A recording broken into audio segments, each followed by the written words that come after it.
Crypto tokens utilizing artificial intelligence, what the kids at home call AI, technology has been skyrocketing in the wake of ChatGPT's popularity. Joining us now to discuss is GenTwo crypto analyst Pablo Jodar Seores. Welcome, Pablo. Hi, Lawrence. Good to see you. Good to see you. So indexing protocol The Graph's GRT token just surpassed $1 billion in total market cap again on Sunday. That's according to data from CoinMarketCap. Pablo, you say that GRT's revival has something to do with AI stocks because of the ChatGPT effect. Can you explain that? Yes, obviously, as we all know, in the past months after the ChatGPT release, all the AI stocks related and tokens has significantly increased in value, and to add more fire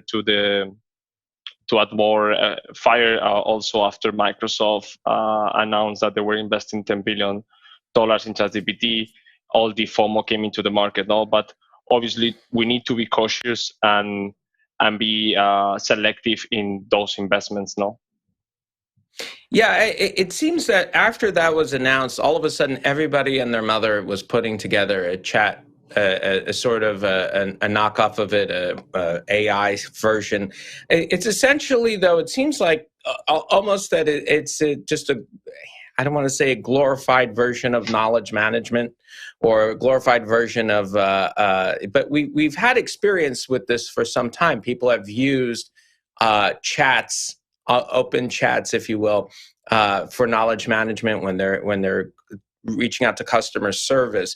At what point do you think this bubble bursts? Does it burst? Do you think that these valuations are sustainable? Yeah, I mean, as you said, no, AI is nothing new to the market, but obviously ChatGPT is breaking the access to everyone and is making it accessible to everyone now. And now we can really see what artificial intelligence is capable of now. So I think that's why all this interest into AI suddenly came. But yeah, I think we don't need to follow into the FOMO, just invest in projects because they have the word AI, no? And we saw this in the past during the dot-com bubble, where every stock with .com at the end of the name was surging with no justification. Yeah. Then we had the same during the ICO bubble, when we in 2017 saw this Long Island iced tea. So how do you separate those hype tokens from those that actually have value? I mean, still we are in the, let's say, early phase of the adoption of these programming languages, so called GPT. So we need to really see those projects that are solving the scalability issues that these projects may face in the future. Because obviously, as you know, these AI models consume a lot of power from a computational view. So we need to really have an infrastructure ready in order to make this scalable. And if you have used ChatGPT in these past weeks, sometimes you cannot use it because it's overloaded now with many users using it. So before, let's say, going mainstream, we need to identify those companies focusing on building infrastructure needed for these projects to succeed now.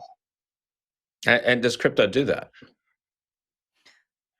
I mean, obviously, blockchain will help on the transparency side, because, as you know, all this data nowadays is centralized, and this is one of the risks, that we cannot really control how the techniques used to program these bots or these algorithms, and that's a risk. And today, for instance, I just read in Twitter that you can jailbreak ChatGPT, so you can ask, let's say, unethical questions, and it can give you the true answer that the algorithm thinks and not the political one. So obviously this is a high risk. And by using blockchain and using decentralized databases, then you can really track the sources where this data come from and see in a transparent manner how these algorithms are programmed and trained. All right.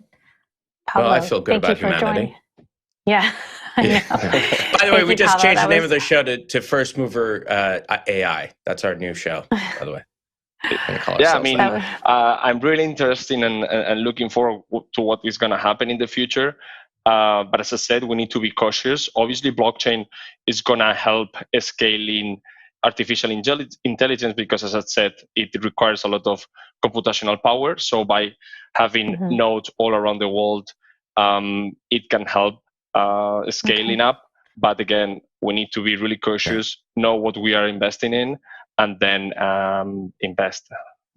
All right, Pablo, we've got to wrap it there, but thank you for joining us. That was Gen2 crypto analyst Pablo Jodar Seores.